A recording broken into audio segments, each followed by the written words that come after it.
2637 கோடி ரூபாய் கேட்பாரற்ற அப்படியே அனாமத்தா கிடக்குங்க அப்படின்னு சொல்லி ஒரு டேட்டாவை செபி அறிவிச்சிருக்காங்க.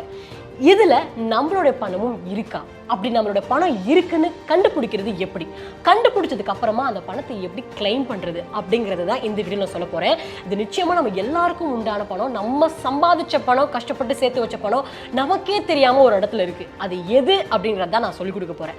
பட் அதுக்கு முன்னாடி பர்சனலா ஒரு விஷயம் உங்ககிட்ட நான் சொல்லணும்னு நினைக்கிறேன். ஒரு சமீப காலமா நான் பார்க்குறேன் கமெண்ட் செக்ஷன்லாம் யுவராணி எங்க அப்படின்னு கேட்டுட்டு இருக்கீங்க.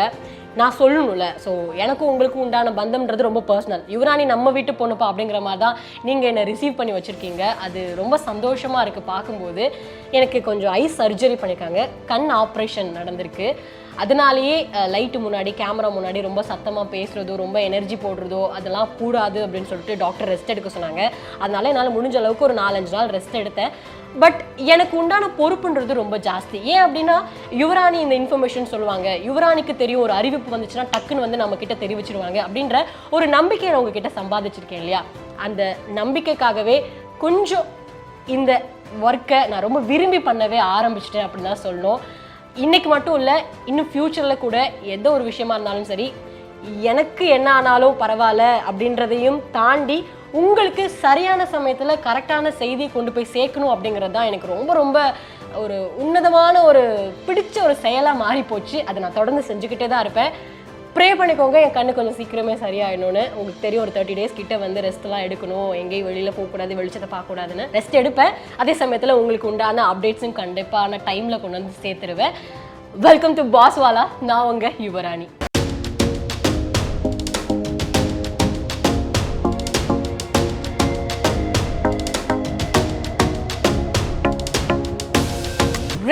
$2637 கோடி ரூபாய் கேட்பாரற்ற ஒரு பணமா கிடக்குன்னு நான் சொன்னேன். இது என்ன விஷயம் அப்படின்னு பார்க்கும்போது, நம்ம வீட்டில் உள்ள தாத்தா பாட்டியா இருக்கலாம், அம்மா அப்பாவா இருக்கலாம், இல்லை யாராச்சும் ஒருத்தவங்க மியூச்சுவல் ஃபண்ட்ல பணத்தை போட்டு வச்சிருப்பாங்க. பட் அவங்க தவறிட்டாங்களோ, இல்லைன்னா அவங்களுக்கே நம்ம பணத்தை இதுல போட்டு வச்சிருக்கோன்றத மறந்துட்டாலோ அந்த பணம் அப்படியே தான் கிடக்கு. யாருக்கும் அந்த பணம் போய் சேராது. ஏன்னா அந்த ரெஸ்பெக்டிவ் பர்சன் அந்த பணத்தை எடுக்காத வரைக்கும் அந்த பணம் சும்மாவே அப்படியே கிடக்கு. அந்த மாதிரி பணம் தான் 2637.94 கோடி. இவ்வளவு பணம் கிடக்கு அப்படிங்கும்போது, நம்ம குடும்பத்தை சேர்ந்த மக்கள் கஷ்டப்பட்டு சம்பாதிச்சு உழைச்சு சேமிச்ச காசு யாருக்காக? அவங்க குடும்பத்துக்காக. ஆனா அது சரியான முறையில் அவங்க குடும்பத்துக்கு அந்த பணம் போய் சேரல அப்படின்னு நினைக்கும் போது வருத்தமா தான் இருக்கு. இதை கண்டுபிடிச்ச SEBI, securities and exchange board of India, ஒரு போர்ட்டல்ல அவங்க இன்ட்ரோடியூஸ் பண்ணிருக்காங்க. மித்ரா அப்படிங்கறது அந்த போர்ட்டல். மித்ரா அப்படின்றதுக்கு என்ன மீனிங்னா, mutual fund investment tracing and retrieval assistant. நம்மளாம் எதனால அந்த பணத்தை எடுக்காம இருக்கோம்? ஃபர்ஸ்ட் கேள்வி, ஏன்னா எங்களுக்கு தெரியாது. இந்த மாதிரி பணத்தை அவங்க போட்டு வச்சிருக்காங்க, எங்க வீட்டில் இருக்கிற நபர் எங்களுக்கு தெரிவிக்கல, அதனால எங்களுக்கு அந்த பணம் இருக்குன்னே தெரியாதுன்னு தான் நிறைய பேர் இருக்கும்.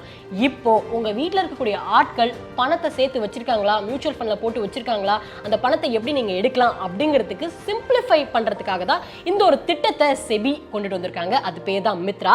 அதுல எப்படி நம்ம போட்டு செக் பண்றது, எப்படி பணத்தை எடுக்கிறதுன்றத ஸ்டெப் பை ஸ்டெப்பா அப்படியே ஆன்லைன்ல நீங்க எப்படி பண்றதுன்றத கண் முன்னாடியே உங்களுக்கு பிராக்டிக்கலா நான் செஞ்சு காமிக்க போறேன். பட் அதுக்கு முன்னாடி ஒரு முக்கியமான விஷயம், ஒரு 38 வயசுள்ள ஒரு நபர் ஒரு வருஷத்துக்கு 83 லட்சம் ரூபாய் சம்பாதிக்கிறாராம். 83 லட்சம் ஒரு வருஷத்துக்கு. நினைச்சு பாருங்க, அப்போ ஒரு மாசத்துக்கு எவ்வளவு சம்பாதிப்பாருன்னு. அவரு யாரு, என்ன வேலை பார்க்கறாரு அப்படின்னு தெரிஞ்சதுன்னா ஆப்வியஸா அந்த ஒரு பேட்டர்ன்ல, அந்த ஒரு செக்டார்ல நம்மளும் ஸ்கில் டெவலப் பண்ணிக்கலாம்ல. AI prompt engineer. AI prompt engineer. ஃபியூச்சரே AI அப்படின்னு சொல்லும்போது நம்மளும் அதுக்கு ஏற்ற மாதிரி நம்மளை டெவலப் பண்ணிக்கணும் இல்லையா? ஸோ இந்த AI சம்பந்தப்பட்ட தொழில் நீங்கள் என்ன பண்ணாலும் சரி, எந்த ஜாபாக இருந்தாலும் சரி, உங்களை இன்வைட் பண்ணுவாங்க. உங்களுக்கு இவ்வளோ லட்ச ரூபா கொடுக்குறோம், அவ்வளோ காசு கொடுக்குறோம், இவ்வளோ காசு கொடுக்குறோம், உங்களுக்கு ஆஃபர் உங்கள் கையை தேடி வரும். அதுவும் இந்த மாதிரியான ஜாபுக்கு ஒரு டிகிரி நீங்கள் தனியாக படிச்சிருக்கணுன்ற எந்த விதமான அவசியமுமே கிடையாது. பட் ஜாஸ்தியான பேக்கேஜ், அதிகப்படியான சம்பளம் உங்களுக்கு கிடைக்கும். அந்த மாதிரி ஒரு AI சம்பந்தப்பட்ட ஒரு லிஸ்ட் ஆஃப் ஜாப்ஸ் எல்லாம் நான் சொல்றேன். அதுக்கு வருஷத்துக்கு எவ்வளவு சம்பளம்ன்றதை நீங்க பாத்தீங்கன்னா ஷாக் ஆயிடுவீங்க. AI in Excel and data அனாலிசிஸ்ல ஒரு வருஷத்துக்கு 38 லட்சம் ரூபாய் கொடுக்குறாங்களாம். அண்ட் AI இன் பர்சனல் பிராண்டிங்ல 30 லட்சம் ரூபாய் ஒரு வருஷத்துக்கு. AI இன் பிசினஸ் ஸ்ட்ராட்டஜில 40 லட்சம் ரூபாய் ஒரு வருஷத்துக்கு. அண்ட் AI இன் கண்டென்ட் கிரியேஷன்ல 20 லட்சம் ரூபாய் ஒரு வருஷத்துக்கு. அண்ட் AI ப்ராம்ப்ட் இன்ஜினியருக்கு 50 லட்சம் ரூபாய் ஒரு வருஷத்துக்கு கொடுக்குறாங்க. என்ன சொல்ற யுவராணி, AI பத்தி தெரிஞ்சுக்கிட்டா இத்தனை லட்சம் ரூபாய் சம்பளமா கொடுப்பாங்க? ஃபர்ஸ்ட் ஆஃப் ஆல் இத்தனை லட்சம்லாம் சம்பளமா கொடுப்பாங்களா அப்படின்ற ஒரு டவுட் நம்ம மனசுல வந்திருக்கும். பட் ஏஐயை கரெக்டான முறையில் ப்ராப்பராக நீங்க பயன்படுத்திக்க ஆரம்பிச்சிங்கன்னா நம்மளை விட ஒரு பெஸ்ட்டான ஒரு பர்சன் யாருமே இருக்க முடியாது. அப்படிப்பட்ட ஒரு ஏஐ பத்தி தெரிஞ்சுக்கணும்னா நான் எங்க போய் கத்துக்கிறது? இத்தனை லட்ச ரூபா சம்பளமா கொடுக்குறாங்கன்னா அதை கத்துக்கிறதுக்கு நான் எத்தனை லட்ச ரூபா கொடுக்கணும் அப்படிங்கிற ஒரு டவுட் உங்க மனசுல இருக்கலாம். முழுக்க 3 மணி நேரம் ஏஐ கிராஷ் கோர்ஸ் ஃப்ரீயாவே உங்களுக்கு சொல்லி தர போறாங்க. 180 நிமிடங்கள் 3 மணி நேரம் ஏஐ பத்தி தெளிவா தெரிஞ்சுக்கிட்டீங்க அப்படின்னா உங்களுக்கும் ஆஃபர் லெட்டர் இந்த மாதிரி லட்சக்கணக்கில் வந்து சேரும். இந்த ஒரு ஏஐ கிராஷ் கோர்ஸ் 3 மணி நேரம் சொல்லிட்டு இவரானி. பட் அதில் என்னெல்லாம் சொல்லி கொடுப்பாங்க அப்படின்னு கேட்டிங்கன்னா, டேட்டா அனாலிசிஸ், பர்சனல் பிராண்டிங் எப்படி பில்ட் பண்றது, content creation, business strategies, salary hike strategies, resume building, job hunting strategies, இந்த விஷயங்களை நீங்க கத்துக்கலாம் அந்த 3 மணி நேரத்துல. இது எல்லாருக்குமே ஃப்ரீயான்னு கேட்டீங்கன்னா அது கிடையாது. எந்த ஒரு விஷயத்தையும் ஃப்ரீயா கொடுக்கும்போது அவ்வளோ மதிப்பு மக்களுக்கு தெரியாது. அப்படிங்கிறதுனால தான் 15,000 ரூபாய் வர்த் உள்ள இந்த 3 மணி நேரம் ஏஐ கிராஷ் கோர்ஸ் உங்களுக்காக முதல் 1500 நபர்களுக்கு மட்டும்தான் ஃப்ரீயா கொடுக்க போறாங்க. ஸோ இந்த ஒரு ஏஐ கிராஷ் கோர்ஸ் ட்ரைனிங் ப்ரோக்ராம்ல நீங்க அட்டன் பண்ணணும்னு நினைச்சீங்கன்னா இந்த வீடியோனுடைய டிஸ்கிரிப்ஷன்ல அதுக்கான லிங்க் இருக்கு. அதை கிளிக் பண்ணி நீங்க ஃபர்ஸ்ட் போய் ரெஜிஸ்டர் பண்ணிருங்க. அப்புறம் வந்து இந்த வீடியோ கண்டினியூ பண்ணி பார்த்துக்கலாம். ஏன்னா முதல் 1500 பேருக்கு மட்டும்தான் அது ஃப்ரீயா கொடுக்க போறாங்க. அதுக்கப்புறம் முடிஞ்சிருச்சு அப்படின்னு நினைச்சிட்டீங்கன்னா ஃபீல் பண்ண போறது நீங்க மட்டும்தான். ஜஸ்ட் ஒரு 3 மணி நேரம் ஃப்ரீயா சொல்லி கொடுக்க கிளாஸ் தானே, இப்போ என்ன ஏதுன்னு அட்டன் பண்ணிட்டு வந்து தான் பாருங்களேன் அப்படின்னு தான் நான் சொல்லுவேன். ஆல்ரெடி பார்த்தீங்கன்னா 20 லட்சத்துக்கும் அதிகமான மக்கள் இந்த ஒரு கோர்ஸ் ட்ரைனிங் ப்ரோக்ராம்ல அட்டன் பண்ணிருக்காங்க. ஸோ இந்த ஆப்பர்ச்சுனிட்டியை மிஸ் பண்ணிடாதீங்க. மறுபடியும் சொல்றேன், முதல் 1500 பேருக்கு மட்டும்தான் இது ஃப்ரீ. ஸோ மறுபடியும் இப்போ இந்த செபி இன்ட்ரோடியூஸ் பண்ணிருக்கக்கூடிய மித்ரா திட்டத்துல எப்படி நம்மளுடைய பணம் இருக்கா இல்லையான்றதை கண்டுபிடிக்கிறத பார்க்கலாம். இப்போ என்கிட்ட ஒரு பேங்க் அக்கௌண்ட் இருக்கு. என் பேங்க் அக்கௌண்ட்ல நான் இவ்வளவு ரூபா பணம் சேர்த்து வச்சுட்டு இருக்கேன் அப்படின்னு சொல்லிட்டு நான் எங்க அம்மா கிட்ட சொல்லி வச்சுட்டேன்னு வைங்களேன். நான் இல்லாத பட்சத்துல கூட அந்த பேங்க் அக்கௌண்ட்டினுடைய செயல்பாடுகள் எங்க அம்மாக்கு தெரியும். அப்படிங்கிறதுனால அந்த பணத்தை போய் எடுக்கிறதோ இல்லை வேற ஏதாவது ஒரு ப்ராசஸ் பண்ணணும்னா அவங்க பண்ணுவாங்க. பட் இதுவே நான் எங்க வீட்டுல யாருக்கும் தெரியாம ஏதோ ஒரு மியூச்சுவல் ஃபண்ட்ல பணத்தை சேர்த்து வச்சுட்டு இருக்கிறேன், அது ஒரு 10 லட்ச ரூபாய் 20 லட்ச ரூபாய் இருக்கு அப்படின்னா கூட யாருக்காக சேர்த்து வச்சிருக்கேன்? என்னுடைய ஃபேமிலிக்காக. பட் நான் இந்த பணம் சேர்த்து வச்சிருக்கேன் அப்படிங்கிறது என் ஃபேமிலிக்கு நான் சொல்லவே இல்லை அப்படின்னா அவங்களுக்கு இப்படி ஒரு பிளான் இருக்கு, இப்படி ஒரு பணம் இருக்குன்றது அவங்களுக்கும் தெரியாது. ஸோ ட்ரேஸ் பண்றது ரொம்ப ரொம்ப கஷ்டமா போனதுனால தான் 2637 கோடி ரூபாய் அனாமத்தா அப்படியே கிடக்குன்னு செபி சொல்லியிருக்காங்க. இப்போ என்ன பண்றாங்க அப்படின்னா, இந்த அசெட் மேனேஜ்மெண்ட் கம்பெனியா இருக்கட்டும், மியூச்சுவல் கம்பெனிஸ்லாம் இருக்கு இல்லையா, ஸோ மியூச்சுவல் ஃபண்ட் நீங்க போட்டு வச்சிருக்கீங்க அப்படின்னா அவங்களுடைய எல்லா பணமும் சும்மா இருக்குங்க, ரொம்ப நாளா ஆக்டிவே ஆகாம இன்ஆக்டிவா இருக்கு. 10 வருஷத்துக்கு மேல அந்த பணத்துல வந்து அந்த அக்கௌண்ட்ல வரவு செலவே இல்லை அப்படின்னு சொல்லுவாங்கல்ல, அந்த மாதிரி அந்த ஒரு அக்கௌண்ட் மியூச்சுவல் ஃபண்ட் அக்கௌண்ட்ல ஒரு 10 வருஷமா எந்த ஒரு டிரான்சாக்ஷன் நடக்கல. அவங்க ஒரு மியூச்சுவல் ஃபண்ட் வாங்கல, ஒரு மியூச்சுவல் ஃபண்ட் பணத்தை வித்ரா பண்ணல, எந்த ஒரு டிரான்சாக்ஷன் பண்ணாம அப்படியே இருக்கு அப்படின்னா அது இன்ஆக்டிவ் அக்கௌண்ட் அப்படின்னு போட்டு வச்சிருக்காங்க. அதை யாருமே கேட்கல, அந்த பணத்தை மறந்தே போயிடுறாங்க. அந்த அளவுக்கு அது சும்மாவே வெட்டியா கிடக்கு. பட் அது நம்மளுடைய அப்பா அம்மா தாத்தா பாட்டி யாராச்சும் ஒரு சம்பாதிச்சு கஷ்டப்பட்டு சேர்த்து வச்ச பணமா தானே இருக்கும். அதை நம்ம போய் இப்போ ட்ரேஸ் பண்ணி எடுத்துக்கலாம் அப்படிங்கிறது தான் செபி கொண்டுட்டு வந்திருக்கக்கூடிய அந்த மித்ரா திட்டத்தினுடைய ஒரு நோக்கமே. 2006க்கு முன்ன வரைக்கும் பார்த்தீங்கன்னா இந்த டிஜிட்டல் மயமாக்கமே படலை. டிமேட் அக்கௌண்ட் அந்த மாதிரி எதுவுமே கிடையவே கிடையாது. பேப்பர்ல தான் ஃபுல் ஃபார்மேட் பண்ணிட்டு இருந்திருப்பாங்க. ஸோ அதுக்கப்புறமா தான் நீங்க டிஜிட்டலாக வந்து எல்லாம் பண்ணணும் அப்படின்னு பார்க்கும்போது நிறைய மக்கள் என்ன பண்ணிட்டாங்கன்னா அந்த கேஒய்சி அப்டேட் பண்றதுக்கு மிஸ் பண்ணிட்டாங்க, மறந்தே போயிட்டாங்க. பேப்பர்ல இருந்ததை டக்குன்னு அவங்க வந்து டிஜிட்டலா மாத்தணும் அப்படின்னா அதுக்குன்னு ஒரு சில கேஒய்சி எல்லாம் இருக்கு இல்லையா, அதெல்லாம் அவங்க வெரிஃபையே பண்ணல, எந்த டாக்குமெண்ட்டும் சப்மிட் பண்ணல, அப்டேட்டே பண்ணாததுனால தான் அவங்களுடைய பணம்லாம் இருக்கா இல்லையா அப்படிங்கிறது நிறைய பேருக்கு தெரியாம போயிடுச்சு. பட் இருந்தும் ஒன்னுத்துக்கும் இல்லாத ஒரு உதவிகரமே இல்லாத ஒரு பிரயோஜனம் இல்லாதமான ஒரு பணமா அது மாறி போச்சு. இந்த செபினுடைய மித்ரா போர்ட்டல் மூலமா நம்மளுடைய பணம் இருக்கா இல்லையா அப்படிங்கிறத ஐடென்டிஃபை பண்ணிக்கலாம். நானே மறந்து போயிருக்கலாம், இல்லைனா வந்து எங்க வீட்டில் இருக்கக்கூடிய ஒருத்தவர் பண்ணி வச்சுட்டு அதை அப்படியே மிஸ் பண்ணியிருப்பாரு. சப்போஸ் தாத்தா பாட்டி வயசாயிடுச்சுன்னா அவங்க மறந்து போயிருக்கலாம், இல்லை அவங்க இல்லாமல் போயிட்டாங்க அப்படின்னா அவங்க பணம் அப்படியே சும்மா இருக்கலாம். அதை ட்ரேஸ் பண்றது, அது இருக்கா இல்லையா அப்படின்னு ட்ரேஸ் பண்றது தான் அந்த மித்ரா போர்ட்டலுடைய நோக்கம். இப்பதான் நான் சொன்னேன் எப்படி பண்ணலாம் அப்படின்னா, எனக்கே தெரியல அவங்க போட்டிருக்காங்களா போடலையா, அப்புறம் எப்படி எனக்கு அந்த பணத்தை எடுக்க முடியும் அப்படின்னு டவுட் இருக்கலாம். 25 விஷயங்கள் மூலமா நம்ம கண்டுபிடிக்கலாம். அவங்க பேர் போட்டு எடுக்கலாம், டேட் ஆஃப் பர்த் போட்டு எடுக்கலாம், இல்லை பேன் கார்டு போட்டு எடுக்கலாம்.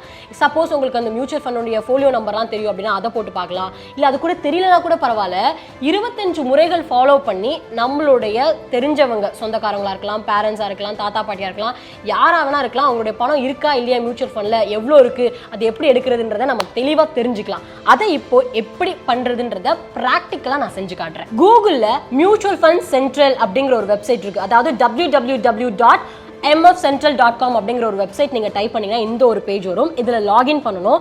ஸோ இப்போ இந்த ஃப்ரண்ட் பேஜ்ல இந்த ரைட் சைட் கார்னர்ல பாத்தீங்களா மித்ரா நியூ அப்படின்னு இருக்கா, அதை நீங்க கிளிக் பண்ணீங்கன்னா இப்போ இந்த ஒரு பேஜ் ஓப்பன் ஆயிடும். இதுல நம்மளுடைய பேன் கார்டு டீடைல்ஸ், அதாவது நம்மளோட டீடைல்ஸ் இல்ல யாரோடதுன்னு செக் பண்ண போறீங்களோ அவங்களுடைய பேன் கார்டு டீடைல்ஸை நீங்க என்டர் பண்ணணும். என்டர் பண்ணதுக்கு அப்புறமா மொபைல் நம்பர், இமெயில் அட்ரஸ் அதெல்லாம் கேட்கும்.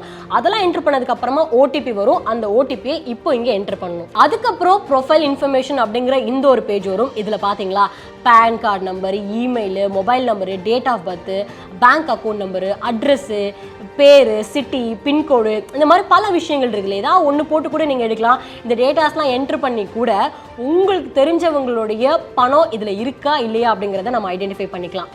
அதுக்கப்புறமா மியூச்சுவல் ஃபண்டோடைய நேம் சப்போஸ் உங்களுக்கு தெரிஞ்சது அப்படின்னா அதை நீங்கள் போட்டுக்கலாம். டவுட்டாக இருக்குன்னா கூட நீங்கள் போட்டுக்கோங்களேன். ஒரு சஜஷன்ஸ் தானே, சும்மா நீங்கள் அசம்ஷனில் நீங்கள் போட்டு வச்சுக்கலாம்.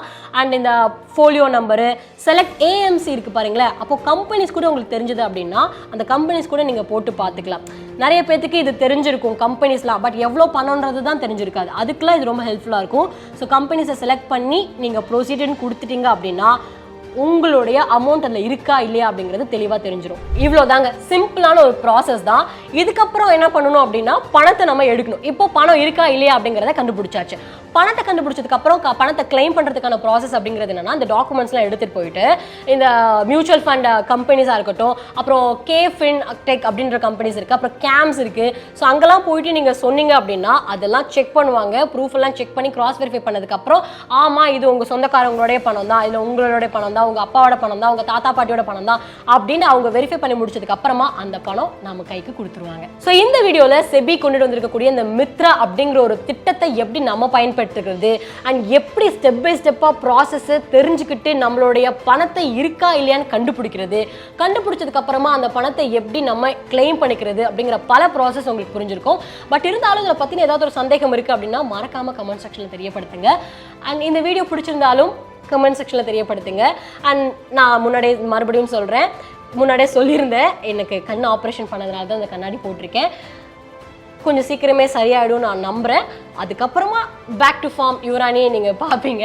அண்ட் நிறைய பேர் என்னோட இன்ஸ்டாகிராம் பக்கம் யுவராணியில் என்னோட பேஜ்லலாம் வந்துட்டு மெசேஜ் பண்ணாங்க, என்னாச்சு உங்களுக்கு ஆளே காணமே, உங்களுக்கு என்னாச்சு அப்படின்னு சொல்லிட்டு. எனக்கு இதுதான் ஆச்சு, கண் ஆப்ரேஷன் பண்ணியிருக்காங்க, குணமாயிட்டு இருக்கேன். கூடிய சீக்கிரம் இன்னும் சூப்பராகவே சரியாயிடுவேன். பட் உங்களுக்கு கொடுக்கக்கூடிய அந்த அப்டேட்ஸில் எப்போவுமே மிஸ் பண்ண மாட்டேன். டைமுக்கு எல்லா அப்டேட்ஸும் நான் கொடுத்துருவேன். இவ்வளோ நாளாக எனக்கு கொடுத்துருக்கக்கூடிய அன்பு மாதிரியும் தொடர்ந்து நீங்கள் கொடுத்துட்டே இருக்கணும்னு ஒரு ரெக்வஸ்ட் வச்சுக்கிறேன். தேங்க்யூ. அண்ட் பாஸ்வாலா பி த பாஸ். பாஸ்வாலா பற்றி ஒரு விஷயம் சொல்லணும். இப்போ மியூச்சுவல் ஃபண்ட் பற்றிலாம் நிறைய விஷயங்கள் நீங்கள் தெரிஞ்சுக்கிட்டு இருக்கீங்க.